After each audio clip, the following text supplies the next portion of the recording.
সাংবাদিকদের সঙ্গে বিজয়া সম্মেলনী করলেন কেন্দ্রীয় মন্ত্রী সুকান্ত মজুমদার। সোমবার বালুরঘাটে সাংবাদিকদের সঙ্গে বিজয়া সম্মেলনী করলেন কেন্দ্রীয় মন্ত্রী ডক্টর সুকান্ত মজুমদার। অনুষ্ঠানটিতে ছিল আনুষ্ঠানিক ও আন্তরিক পরিবেশ, যা স্থানীয় সংবাদ মাধ্যম মহলে ব্যাপক সাড়া ফেলে।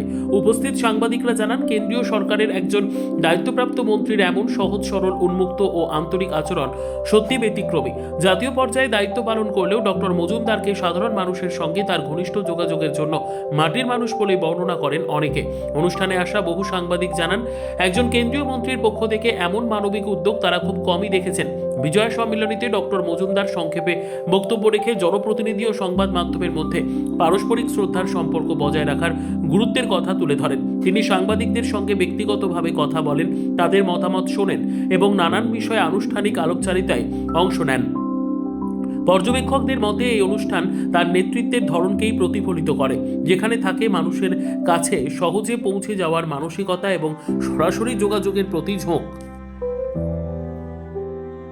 কিছুই না, যে দীপাবলি গেছে, তার আগে মা দুর্গার আরাধনা গেছে।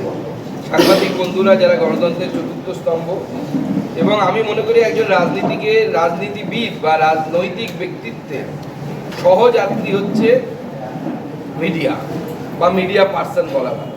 কারণ একজন রাজনীতিবিদ যেরকম সময়ের সাথে সাথে বড় হয়, ঠিক সেরকম যারা আপনারা সাংবাদিক বন্ধু আছেন, তারা সময়ের সাথে সাথে তারা সাংবাদিক হিসেবে পরিপক্কতা লাভ করেন। এবং দুজনেরই দেখা যায়, যদি সমবয়সী যদি হয়, জীবনটা মোটামুটি একই স্প্যানে কাজ করে।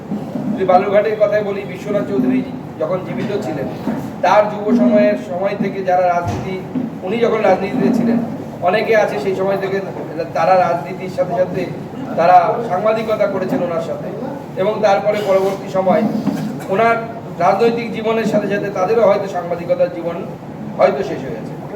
তো সেই জন্য আপনাদের সাথে দেখা করা, আর সবার সাথে পরিচয় নেই, কারণ গঙ্গারামপুর এবং বুনিয়াদপুরে যারা সংবাদ মাধ্যমে কাজ করেন তাদের সকলের সাথে সেইভাবে পরিচয় বা পরিচিত হয়ে ওঠার সুযোগ আমার হয়নি। তো আপনাদের সকলকে অনুরোধ করব, একবার প্রেস ক্লাব ধরে ধরে যদি আপনাদের সবার সাথে পরিচয় হয়ে যায়, তাহলে আমার খুব ভালো লাগবে। আপনাদের সকলকে আরও একবার এখানে আসার জন্য অসংখ্য ধন্যবাদ জানাই। আপনারা এসেছেন, সেই জন্য আমি কৃতার্থ। আপনাদের এরপরে আমরা যে যার মতো খাওয়া দাওয়া করবো, তার আগে একবার জাস্ট নিজেদের মধ্যে পরিচয়, আলাপচারিতা, কোনো ফর্মালিটির কিছু নেই, ক্যাজুয়ালি একদম। সবাইকে নমস্কার, সবাইকে আরেকবার দুর্গাপুজো, কালী পুজোর শুভেচ্ছা।